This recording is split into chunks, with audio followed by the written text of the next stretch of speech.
So Star Wars The Last Jedi is here, the movie people have been waiting 2 years for. 2 long years. People thought so many questions were going to be answered, and guess what? It wasn't good.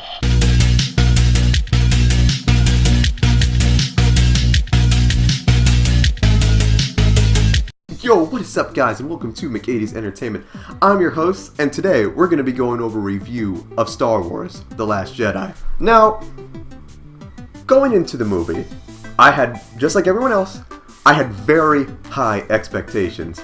I thought, hey, it's the sequel to The Force Awakens. The Force Awakens, I thought, ended perfectly. It ended with a literal cliffhanger with Rey on the island giving Luke his lightsaber that he lost after his hand got cut off in Empire Strikes Back. And it was just a powerful scene, the way that movie ended. People could not wait for the next one. Like, after I saw The Force Awakens, I was like, I could sit down right now and watch a whole other Star Wars movie. I wanted the sequel right then and there. And we had to wait 2 years for that. And now the 2 years have passed. We got, I think it was 2 or 3 awesome trailers for The Last Jedi. The Last Jedi is here. I saw it, and I didn't like it. I felt Rian Johnson, the director, he just took a very different approach from what J.J. Abrams had initially intended with the franchise. I knew J.J. was going to do just Force Awakens, and then Rian Johnson did this one, and I believe J.J. Abrams is going to be coming back for the 9th Star Wars movie. But just the way he tackled this, I just did not like it. Now, it starts out with this massive space battle between the Resistance and the First Order. And in Force Awakens, the Starkiller Base was destroyed. Like, it seemed like, because like from what I understand, I'm just going off of my basic knowledge of Star Wars. When everything happened in Return of the Jedi, in the original trilogy series, the Empire was crippling. Darth Sidious was dead. Darth Vader was dead. And the Empire was having a power struggle. And it seemed like the rebels were rebuilding the galaxy in their image. So that way there'd be more freedom. People would have more liberties. And I understand that the First Order is still like a remnant of the Empire that existed. And they therefore became the First Order, led by General Hux, Snoke, and Kylo Ren. And then, like, the Rebels also had then their victory in Force Awakens, therefore further crippling the First Order. And the First Order was already a crippled version of the Empire. But in this movie, the First Order is like this massive empire again. They just have all these soldiers and just seem like they just have total dominant power. And the Rebels are just down to a couple ships out in space, led by one massive ship with Princess Leia and all the other major generals on it, Admiral Akbar and everyone else. And like they're like on the losing side now.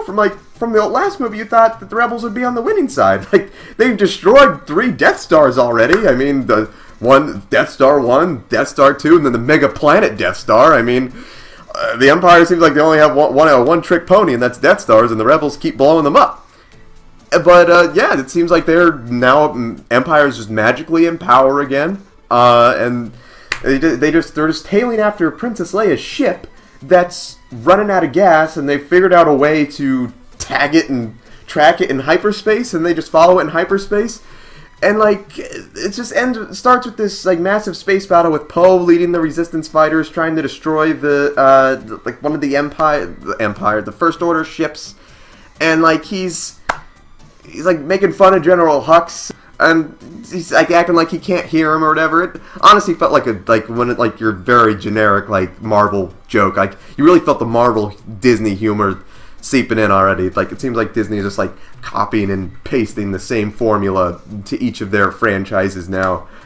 I mean, and like when it opened up, like that didn't really bother me. Like, I mean, I chuckled a little bit, and I was like, okay. I was like, that's Poe being Poe, just like he was in Force Awakens with Kylo Ren at the beginning.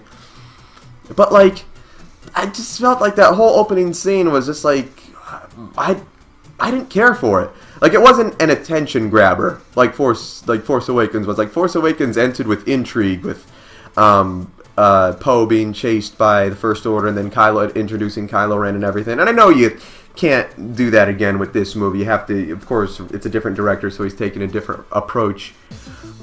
But yeah, my attention just wasn't caught, and I was like, okay, I'm waiting for this movie to get better. Like, I think people wanted the movie to start out immediately where Force Awakens ended. They wanted it to start right with Rey giving Luke the lightsaber, and then after that whole first part ends with Rey. Sorry, I'm getting characters confused. Poe. They have like their victory. A bunch of the Resistance bombers get destroyed because Poe just decides not to listen to Leia, and he gets a whole bunch of rebels killed. And then the last bomber left, they finally drop the bombs into one of the First Order ships and blow it up. But then the Resistance all out of bombers because of Poe, because he felt like being a hotshot. So there's that. And then we cut to what we're all waiting for: Luke and Rey on the cliff. She hands him the lightsaber. She's handing him the lightsaber. It's picking up right where the last movie ended. And then it's playing the dramatic music, and Luke is still looking dramatically at Rey. He takes the lightsaber, and then there's a pause, and he just throws it behind him. And like there's like a brief pause, and then he just walks by her. And now I felt like this was Rian Johnson's attempt at being funny with the audiences. But then again, I felt like that was like more like Marvel humor seeping in. And for a scene like that, I felt like like cheap humor jokes. Really? I mean, it's Luke. I mean, the galaxy is in the middle of a major crisis right now. Anyway, then he walks past Rey and everything, and Rey starts questioning him about how she knows who he is and everything, and they go, and like Luke's all grumpy and old, be like, oh, I'd get out of here. I came here to die, you know. Even though I made a detailed map of how to find me, a coded map inside of R2-D2, and now you found me, and I'm telling you, get out of here. I don't know why I gave Luke a southern old Dan accent, but yeah, it's like I didn't care for that, and like no, it seemed like everyone else who was in the audience with, like, they weren't really laughing at that either. Like it just seemed like they tried to make us laugh, and a scene like that didn't. That was the last thing that we were expecting, because it's true. Because in the last movie, Luke did have this very detailed, coded, secretive map that had different parts of it scattered in different sections that, when brought together, showed his exact location for when people needed his help. And then Rey was able to solve the mystery, and then she tracked him down, and then he's telling her on the island to, like, basically, like, how did you find me? Get out of here. I'm not going to train you, and I came here to die. If you wanted to go die somewhere, why did you leave a map for somebody to find you? I mean, it's like, I don't get it. I don't get it. I just felt like that maybe that was like a plot hole. Maybe Rian Johnson didn't like the whole... I don't know. I felt like Rian Johnson didn't like how J.J. Abrams did The Force Awakens, and he was just like, hey, it's like, forget you, J.J., I'm gonna do my thing. And that's fine. I mean, it's his own director, it's his job. So, but then the movie cuts to Kylo Ren. And in The Force Awakens, I really liked Kylo Ren as a character. Now, he was a moody, emo, teenager acting guy. Like Darth Vader wannabe, you know, we all know who he is already. Really cool lightsaber. It shows a scene with him and Snoke. Now, Emperor Snoke, Supreme Leader Snoke, I should say, I'm sorry. He was built so much intrigue around him in The Force Awakens. Everybody was like, who is this guy? Is he, popular theory was, is he Mace Windu turned to the dark side? Is he Darth Plagueis? Which was probably the most plausible theory in my opinion. And it shows him like talking down to Kylo Ren or whatever, and, like saying how he's still tied to the light and how he's not a worthy apprentice. It shows Kylo doing his moody emo guy thing. Then Kylo like smashes his helmet, having some kind of temper fit, just like he did with his lightsaber in the last one, where he's just like cutting up the wall and everything. I like that. I mean, I thought he was cool with his helmet and everything, but it was a different approach for him to ditch the helmet for this one and just show his moody, scarred up face now, because after Rey sliced his face in the last one. And then he gets in this really cool ship, and he goes after the rebels in their ships after they can basically go after and kill Prince Leia and try to disband any leadership of the Resistance.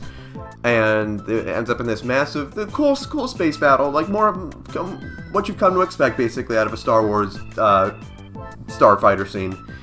And he gets to the part where Kylo Ren, he's flying in a ship, and he sees where Leia is in the command center of her ship.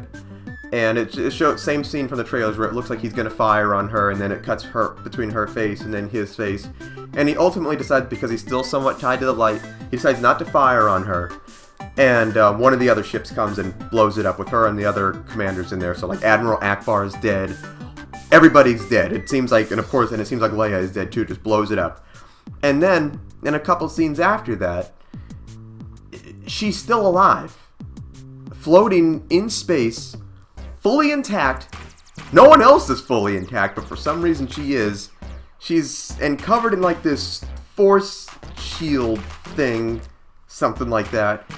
And like opens her eyes and then like uses the force to fly like some fairy Superman thing through space, and they get to the other ship and uses the force to blow the door down and gets inside to safety.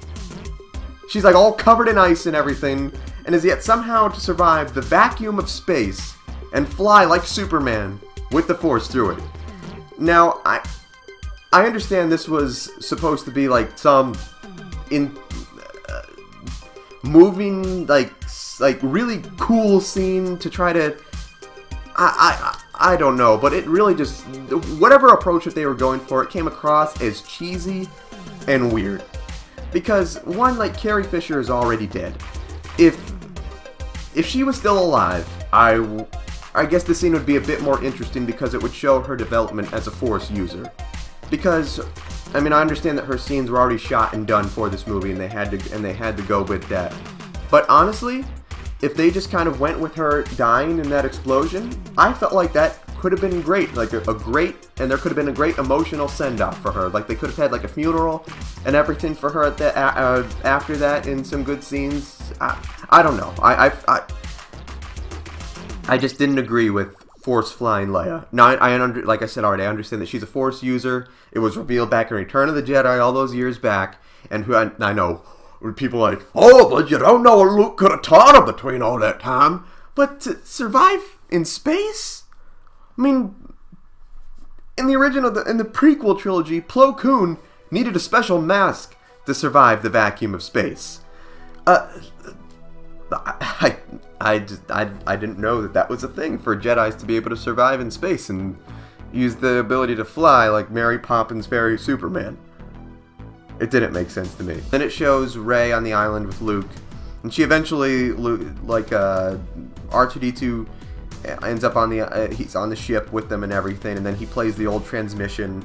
He's from Princess Leia from the original movie, the "Help Me Obi-Wan Kenobi, You're My Only Hope," and then that ultimately inspires him to want to train Rey because he had ultimately refused to. And so he basically his training is teaching her why the Jedi should end and why the Jedi should come to an end, and that I thought was intriguing. That was discussed in the trailers, and people wondered, why did the Jedi have to end? What does Luke know that we haven't known after all these years?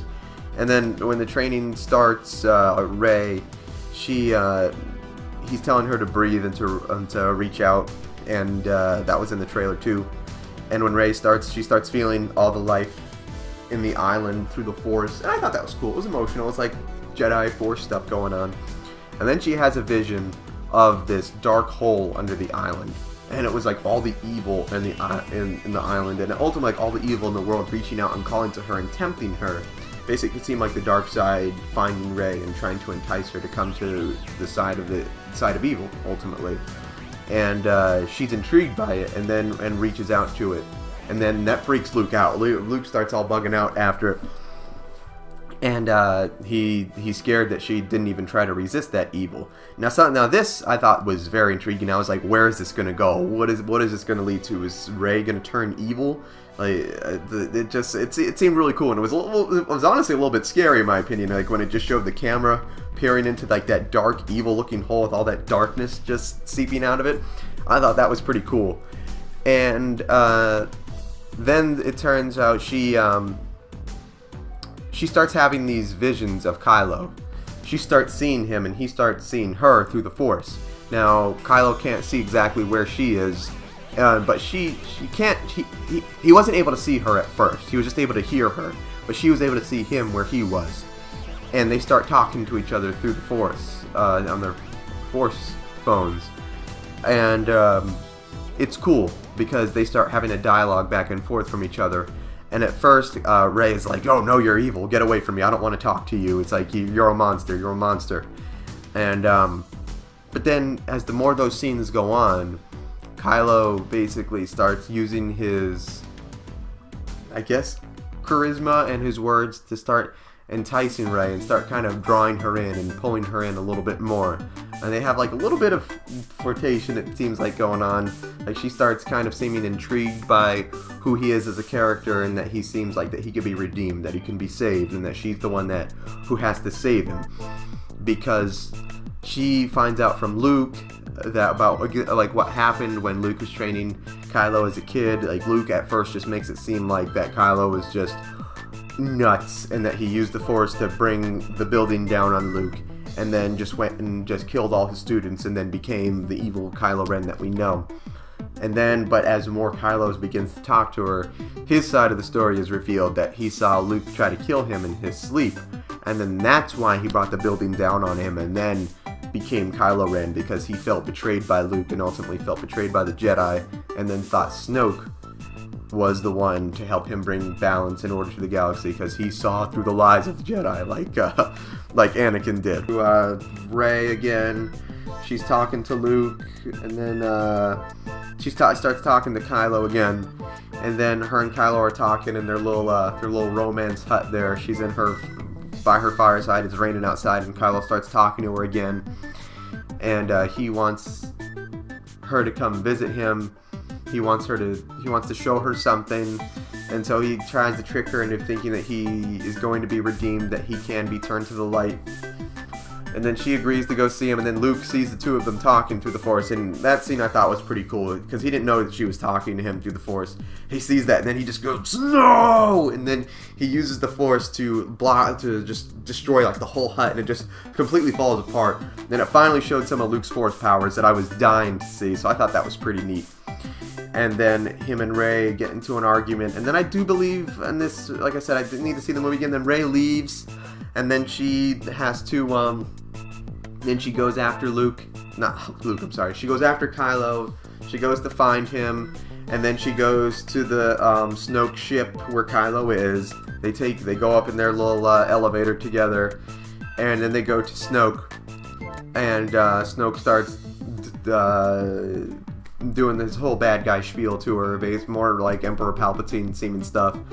And then she starts saying, "Oh, I'm going to defeat you. I'm going to defeat you. I can do everything. And we're going to lose. The Force is going to win." And then he picks her up at the Force and starts throwing her around the room and everything. She's like, "You can't beat me. I'm Snoke." And then he's like, "Oh." And then he gives Kylo his lightsaber, and then basically says, like, "Now that I have you, I'm going to kill you, and then I'm going to kill Luke, and I'm going to rule the galaxy. We're the bad guys." And then he gives Kylo the lightsaber and tells him to kill Rey. And then he's giving more bad guys this feel. So it's like, "Oh, you think you're going to win? I'm the one who let you guys speak on the Force phone together. I could see everything. I see why kids love Cinnamon Toast Crunch. I see everything before it happens." But he doesn't realize that as he's talking, Rey's lightsaber, Snoke took it, and he put it right next on his armrest on his chair. And as he's talking, giving his monologue, Kylo's using the Force to make the lightsaber turn around and point at Snoke. He's saying that he could see everything. He knows everyone's move before they make it. And then Kylo just ignites the lightsaber, and it goes right through Snoke, right as he's talking. And then he just falls in half on the ground. Now, when I first saw it, right in that moment, I was like, whoa. I was like, that's pretty cool. I was like, what is going on right now? And then he falls in half or whatever, and then his guards are all around. They're like, "Oh, dudes, our boss just got killed. Those people killed our boss, dudes." And then they get out these really cool weapons. They're like, "Oh, we should probably avenge him, you know." It's like, I mean, we could just get away, but let's fight. And so then they all start fighting, the guards, and then Rey and Kylo get out their lightsabers. And now this scene was so cool, This was honestly, I think, one of the coolest fight scenes I've ever seen in a Star Wars movie. It was well choreographed, it was well shot, it was well edited. Just the whole scene just flowed together. Just Kylo and Rey just working off of each other just to systematically pick off each of these guards. I thought it was so cool. Like, in that moment, I didn't even care that Rey just magically became this expert Jedi Knight fighter. It was just awesome. It was my favorite part of the movie. If this scene was not in the movie, I would not have liked the movie at all. But this scene was just so good that it made me tolerate the movie. It was right on par with the fight scene with Darth Maul in Phantom Menace. Just like that was like really the only reason why anyone tolerated Phantom Menace. This was the only scene that made me tolerate The Last Jedi. It was just awesome, and like it was just so much, so you know, everything. And then like the last guy gets killed is awesome. Kylo's struggling with the guy. The guy has him in a chokehold with his weapon, and then Rey throws her lightsaber at Kylo. Kylo catches it, and it's pointed right at the guy's face, and he turns it on, and the lightsaber goes right through the guy's face, and then he just falls over and dies. I thought that was like the coolest thing ever. And then it seems like it's like, oh wow, Kylo's gonna join the light side now. Like, what's gonna go on?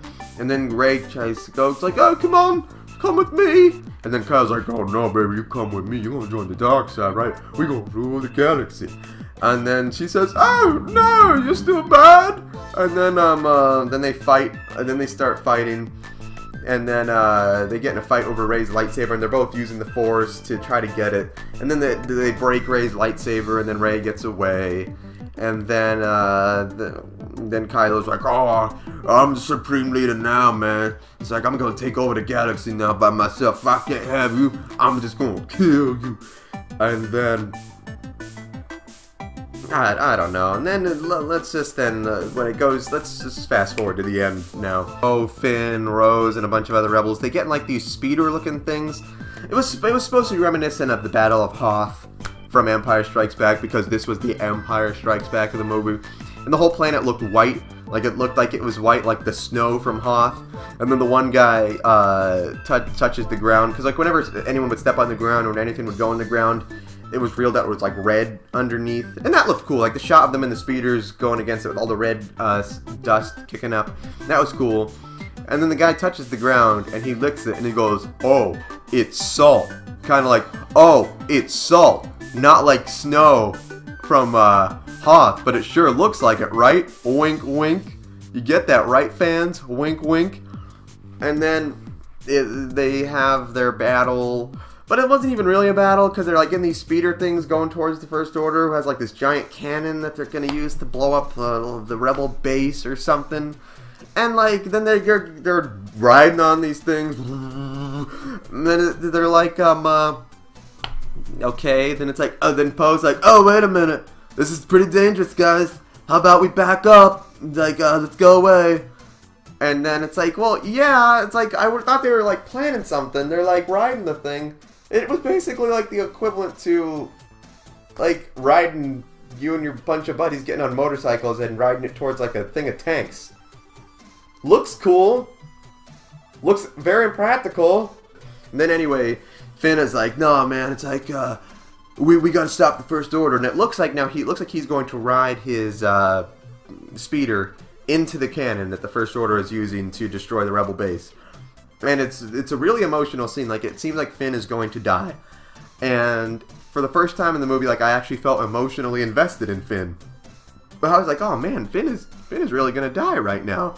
And then, like, he's gonna ride his ship into this thing, blow it up, and sacrifice himself for the greater good. I was gearing up to really miss Finn, and I was actually, for the first time, getting ready to be invested in this movie.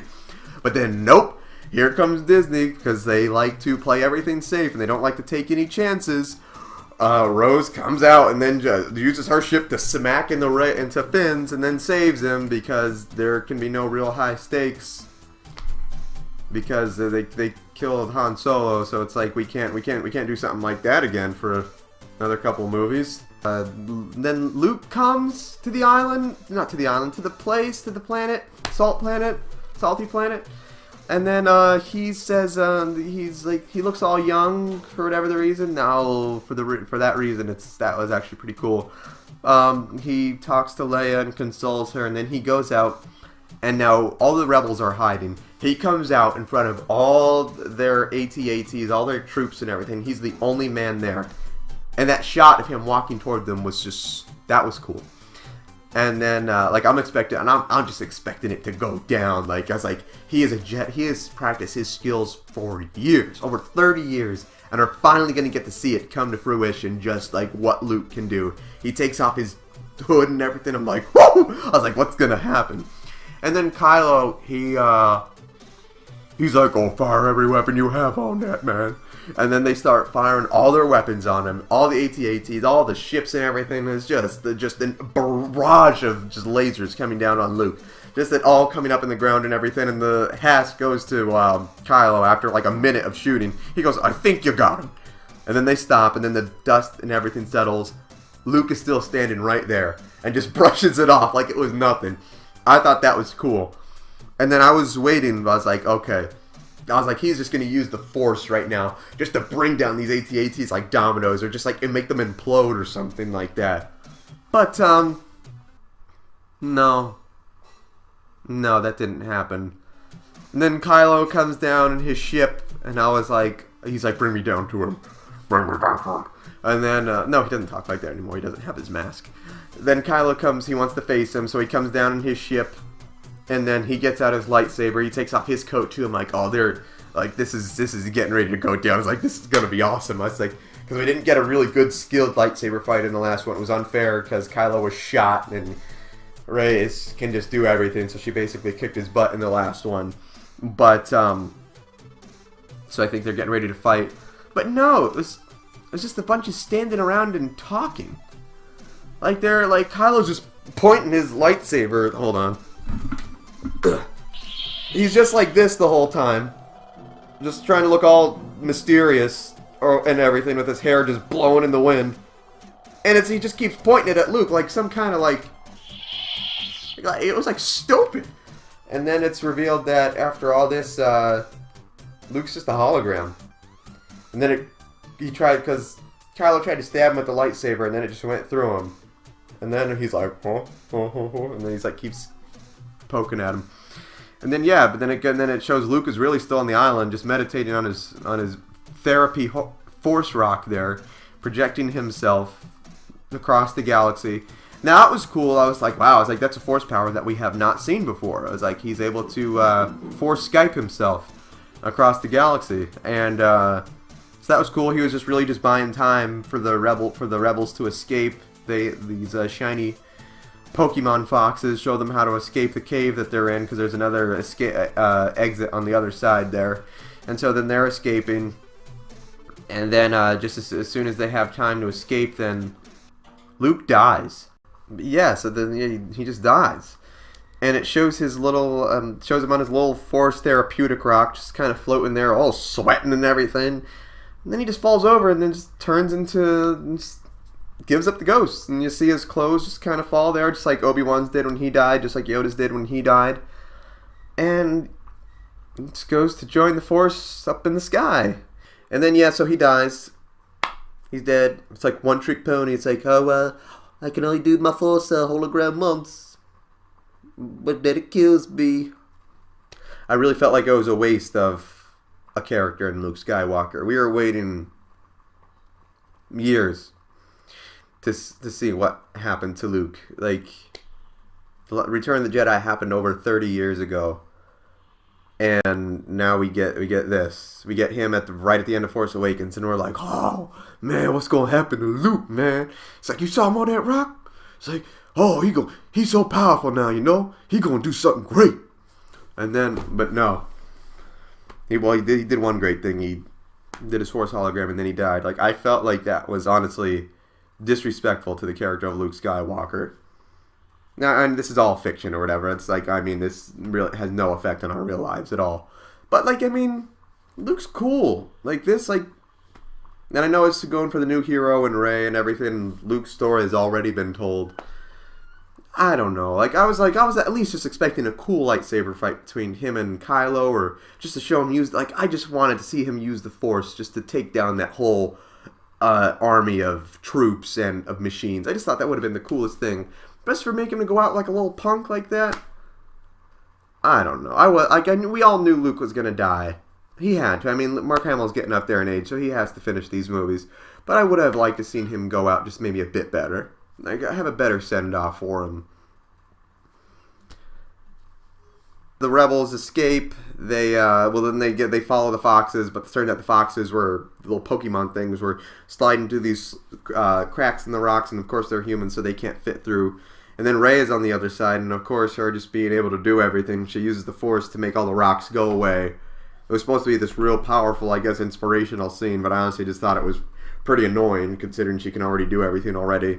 The rebels get in the ship and escape, and then Kylo's just there feeling like a doofus.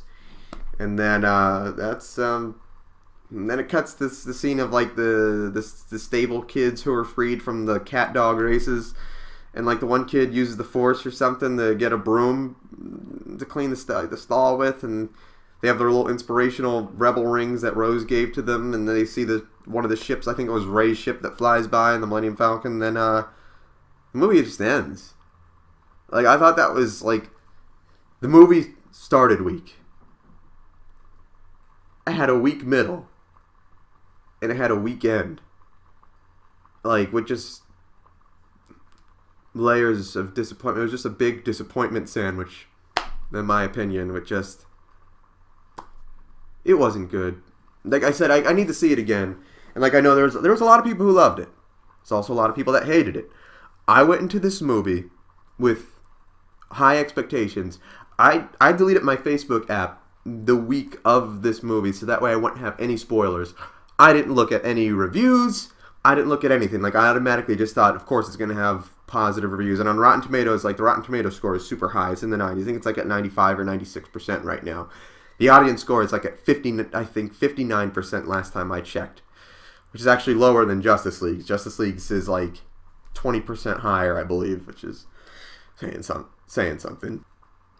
It was just a weak movie. Like, all the questions J.J. Abrams' Force Awakens answered, Rian Johnson gave a real cheap, pathetic answer in The Last Jedi. Like, one of the most pressing questions was, who were Rey's parents? Where does Rey come from? And Kylo reveals that Rey's parents are just a bunch of scumbag junk collectors who sold Rey for drinking money. Now, that could have been Kylo lying, and we're thinking like, oh, is Rey Luke's daughter? Is Rey Obi-Wan's daughter? Is Rey Mace Windu's daughter? That last one was just me joking around, but that would have even been cooler than what we got. Now, I understand like what that's going for. The Force can choose anybody to save the universe, just like God can choose anybody to do His will. I mean, I guess that's a cool message and all, but I don't know. And then, like, how the last movie ended with Rey giving Luke the lightsaber. It's like, what is going to happen after that? Like, what is Luke going to say? And then, it doesn't say anything. Luke just takes the lightsaber and throws it behind his back. And then another question Force Awakens answered, oh my god, who is Snoke? Who is Snoke? Is he Darth Sidious? Is Darth Sidious still alive? Is he Darth Plagueis? Is he Darth Sidious's master? Is he Mace Windu? Who is he? Like, who is this all-powerful guy in charge of this First Order? How did he come to power? And then, like, who is he? Who is he? What can he do? And then he just gets killed. Just gets killed before we can find out who he is. Like, people were spending so many lost time and hours on YouTube videos just theorizing on who Snoke was and just writing long, detailed reports and everything on it. And Rian Johnson is like, I don't care who Snoke is. In fact, I'm going to kill him. There you go. He's dead. And what else? Oh, yeah, like, what happened to Finn? What's going to go on with Finn? It's like, well, he's going to go on a non-important adventure to some CGI casino and do something that's totally unnecessary and have a cheap romance with some girl who he has absolutely no chemistry with on screen. I felt like all the questions that J.J. Abrams made, Rian Johnson basically, like, metaphorically just kind of gave him the middle finger and just gave him and everyone else like a really cheap answer. And just said, hey, I'm going to do my thing whether you like it or not. Here's Star Wars. And I went out of the theater very disappointed. I was very excited for this movie. They even sold these really cool BB-8 popcorn buckets right at the theater where we were at. I got one for me, got one for my friend, like my wife and I and my sons. We were all there, pumped to go see this movie that we had waited 2 years to see, and we were disappointed. I don't know. Like, this movie ended like on such a positive note. Like, the First Order was basically left in no direction again. I mean, yeah, Kylo's leading them now, and he's super moody and bipolar. I mean, I still like him, but... And then Rey, Miss I Can Do Everything, is leading her little ragtag band of rebels across the galaxy to do who knows what. Probably getting ready to go join the Avengers or something. And, like, it made you not excited, really, for the next movie. Like, The Force Awakens, and its cliffhanger ending was great. Like, I felt like this maybe should have had a cliffhanger ending too, so that way it's like, oh man, it's like, how can they get out of this one? Like, the bad guy seems like he's got, like, how are they going to beat this bad guy? But it seemed like they could easily beat the bad guy now. Like, Rey, I feel like she can easily go take on Kylo and just go destroy him. Like, he's got no one to answer to now. I mean, he doesn't have, like, an all-powerful boss. And he's already kind of a punk by himself. Rey already beat him once. Luke could have easily beat him if he wanted to. I don't know. Like, it's like the only thing that's like makes me want to see the next movie is to see like where could it possibly go from here to make it better. But yeah, that's my thought on the movie. It definitely could have been a lot better. I don't know where Disney's going with this. I mean, it seems like they're just trying to milk the Star Wars cash cow until it's dry. And I feel like after a while, if they just keep dishing out content like this, there's going to just be audience fatigue, and we're going to get tired of it. And they're just ultimately going to kill Star Wars. Yeah. That's what I thought. But hey, I'm always looking up to the future. It's going to be bright. We're going to keep getting more Star Wars movies. We're going to keep getting Marvel movies until long after we're gone. So there'll be some good ones along the way. Those just the one dud that happens. It happens, and it will happen. It happened with Episode 2. It happened with mostly all the prequels. And Force Awakens was good. This one was bad. JJ's back for the last one. We're not sure what the title is yet. But who knows? Watch it be amazing. This all will probably come together somehow, some way. But in this case, in this instance right now, I don't like The Last Jedi. Maybe a couple years down the road I will. But we'll see. But yeah, that's my video for today. Be sure to like and subscribe if you get a chance. And hope you liked it. See you later.